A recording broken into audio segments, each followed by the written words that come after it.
और जो खबरें आज के दिन अखबारों में चल रही हैं वो दृश्य तो हमने उन 10 सालों में देखा नहीं। कि चलिए आपने कहा कि यहां कोल स्कैम का कोई कागज होंगे, कोई दस्तावेज हो, मान लिया चलिए, तो फिर आपको सारी फाइलें तो नहीं आप ले जा सकते। और ये गलती सुप्रीम कोर्ट की है।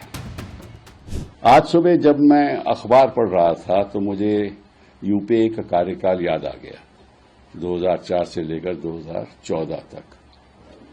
और जो खबरें आज के दिन अखबारों में चल रही हैं वो दृश्य तो हमने उन 10 सालों में देखा नहीं, क्योंकि हमने ईडी को ऐसी खुली छूट दी नहीं थी और हमने अपनी कूटनीति और अपनी जो विदेश की नीति है उसके प्रति हमने कई काम किए और हमें गलत तथ्य लेकर हमने किसी पॉलिटिकल पार्टी को, किसी लीडर को प्रोसिक्यूट नहीं किया।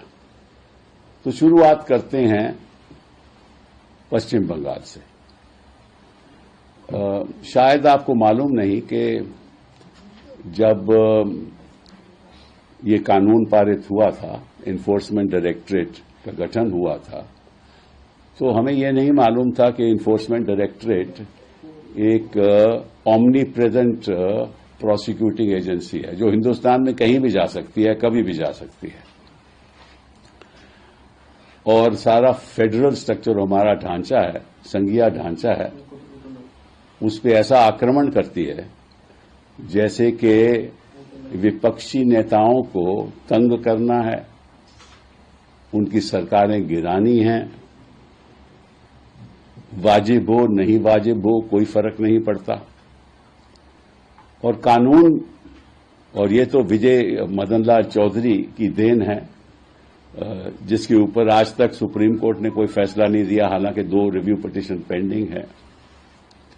अब हो क्या रहा है कि किसी जगह भी कोई एफआईआर हो जाए, फर्स्ट इंफॉर्मेशन रिपोर्ट हो जाए, तो वहां ईडी पहुंच जाती है, क्योंकि वो समझती हैं कि जहां आरोप हुआ है वहां हमें हक है तफ्तीश करने का। ये ईडी का मतलब कि किसी भी राज्य में पहुंच के, और ऐसे ही उन्होंने, और ये बड़ी बहुत एक दिलचस्प बात है कि ईडी तभी जाती है जब इलेक्शन होती है। आपको झारखंड में याद है कि इलेक्शन हो रही थी तो ईडी पहुंच गई, याद है ना आपको? आपको ये भी याद है कि बिहार में अभी इलेक्शन हो रही थी तो ईडी पहुंच गई और कोर्ट ने कार्रवाई शुरू कर दी उसी इलेक्शन के दरमियान, ताकि लालू जी को यहां आना पड़े, तेजस्वी को यहां आना पड़े। और इलेक्शन पश्चिम बंगाल में हो गया है तो अब ये लोग पहुंच गए ना। तो मैं आपको, क्योंकि मैं तो वकील रहा हूं इस मामले में, तो ये जो कोल स्कैम की बात करते हैं ये तो कई वर्षों से चल रहा है, ये आज की बात थोड़ी ना। इसमें तो एक पश्चिम बंगाल द्वारा एक डिस्प्यूट खड़ी की गई between the state and the centre, में राज्य और केंद्र सरकार के बीच एक डिस्प्यूट चल रहा है, वो सूट चल रहा है, उसमें भी ये आरोप है।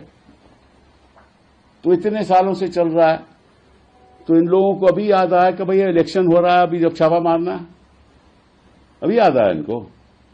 इतने साल क्या कर रहे थे? 2 साल पहले, 3 साल पहले, 4 साल पहले क्या कर रहे थे? अभी इलेक्शन के दरमियान इनको याद आया कि भैया अभी जरा जरूरी है, सच हमें दस्तावेज लेने हैं। ये अपने आप में एक दिलचस्प कहानी है, रोचक कहानी है। इसे साफ जाहिर है कि क्यों जाना चाहते हैं, कैसे जाना चाहते हैं, किस तरह से उथल पुथल मचाकर कुछ और भी शायद करना चाहते हो, हमें नहीं मालूम। इनका रवैया, इनकी सोच, इनकी मंशा, वो तो साफ जाहिर है कि किसी तरीके से पश्चिम बंगाल में जहां ये जीत नहीं सकते, वहां किसी तरीके से भी ममता को और टीएमसी को तंग करो, ये तो साफ जाहिर है।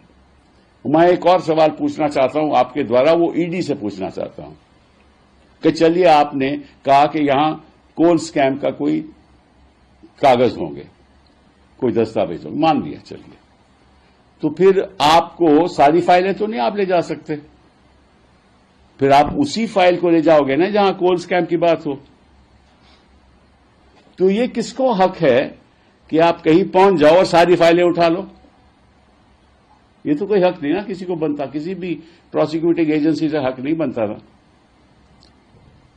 कोई आपके घर में आए और ये तफ्तीश करने आए कि साहब ऐसे आपके यहां सुना है कि कैश है, मान एक उदाहरण के तौर पे कहता हूं, तो कैश के अलावा वो सारी फाइलें ले जाएं, कंप्यूटर ले जाएं, ये तो हक नहीं बनता ना।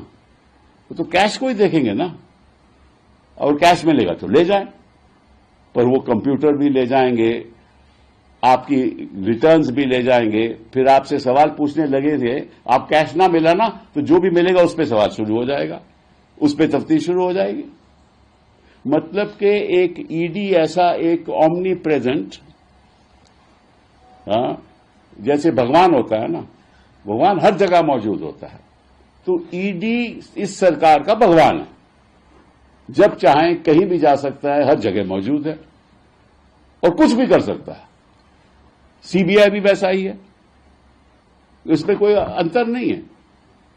अगर सीबीआई पहुंचती है पश्चिम बंगाल, वही नजरिया है, तो चाहे ईडी हो चाहे सीबीआई हो, बात तो वही है। अब दूसरी बात आ गई कि आपने ये सर्च की, कहां की? आईपैक। अब सभी जानते हैं कि आईपैक तो उनकी जो सारा जो इलेक्शन है संभाल रही है, सब जानते हैं, लिखित रूप में इनको सभी को मालूम है।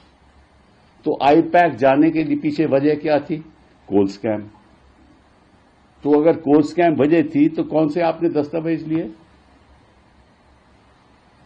आप तो यही पूछ सकते थे ना वहां जाकर के, हमें बताइए कहां आपके दस्तावेज है, और अगर कोल स्कैम की बात है तो हमें बताइए, दिखा दीजिए। लेकिन आप फाइलें तो नहीं उठा सकते। और यह गलती सुप्रीम कोर्ट की है,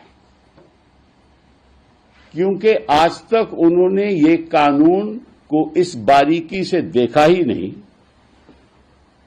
और विजय मदन लाल चौधरी की जजमेंट है उसके प्रति जो 2 रिव्यू पिटीशन पेंडिंग है, जहां कई ऐसे सवाल उठ रहे हैं और हमने उठाए हैं, उसका आज तक फैसला नहीं हुआ। हालांकि 2 बार हियरिंग हो चुकी और जन होता रहा। तो अगर कानून का और कानून की बारीकियों का फैसला नहीं होगा और ये भगवान का हक इस सरकार को दिया जाएगा, तो निश्चित रूप से उद्यम तो होगा ही। लोग तो अपना बचाव करेंगे ना। अगर घर में आकर कोई घुसकर आपको मारना चाहता है तो आप डिफेंड करोगे ना भैया, कि आप ये गलत कर रहे हो। हम तो ममता के साथ, हम तो इस सरकार के खिलाफ, हम ये जो चल रहा है ना, हम बिल्कुल खिलाफ।